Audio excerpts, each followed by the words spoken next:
সুপ্রিয় অষ্টম শ্রেণীর শিক্ষার্থী বন্ধুরা, আশা করি তোমরা সকলে ভালো আছো। আজকে আমরা আলোচনা করব তোমাদের জীবন ও জীবিকা বইয়ের ৭৩ পৃষ্ঠায় উল্লিখিত এই কাজটার সমাধান নিয়ে। দেখো এখানে কি বলা হয়েছে। রিক্তার ব্যবসায় রপ্তানি বৃদ্ধি করতে আরও যা যা করা প্রয়োজন।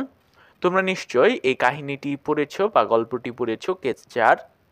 তাই আমি আর পড়ে শোনাচ্ছি না, যেহেতু তোমাদের বইয়ে দেওয়া আছে। চলো আমরা দেখে নেই কিভাবে তোমরা রিক্তার ব্যবসায় রপ্তানি বৃদ্ধি করতে আরও যা যা প্রয়োজন এই ছকটা পূরণ করতে পারো। তার আগে যারা আমাদের এই চ্যানেলটিকে এখনও সাবস্ক্রাইব করোনি, এরকম আরও ভিডিও পেতে চাইলে আমাদের চ্যানেলটিকে সাবস্ক্রাইব করে রাখো। অষ্টম শ্রেণী জীবন ও জীবিকা সমাধান ৭৩ পৃষ্ঠা। রিক্তার ব্যবসায় রপ্তানি বৃদ্ধি করতে আরও যেসব কাজ করা প্রয়োজন সেগুলো হলো: ১.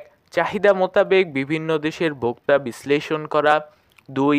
বিভিন্ন আন্তর্জাতিক ইভেন্টে স্পন্সর করা। ৩. যেসব দেশে শুকনো খাবারের চাহিদা বেশি সেসব দেশে বেশি রপ্তানি করা। ৪. বেশি বেশি পণ্যটি প্রচার করা। ৫. বিভিন্ন দেশের স্থানীয় বিস্কুট বিক্রেতাদের সাথে যোগাযোগ অব্যাহত রেখে বিক্রি বাড়ানো। ৬. যেসব দেশে বিভিন্ন অর্থনৈতিক সুবিধা পাওয়া যায় সেসব দেশে পণ্য রপ্তানি করা।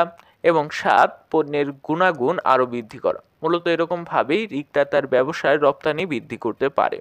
মূলত তোমরা এরকমভাবেই ৭৩ পৃষ্ঠায় উল্লিখিত সেই ছকটি পূরণ করতে পারো। যদি এরকম আর অসংখ্য ভিডিও পেতে চাও তাহলে আমাদের চ্যানেলটিকে সাবস্ক্রাইব করে রাখো। আল্লাহ হাফেজ।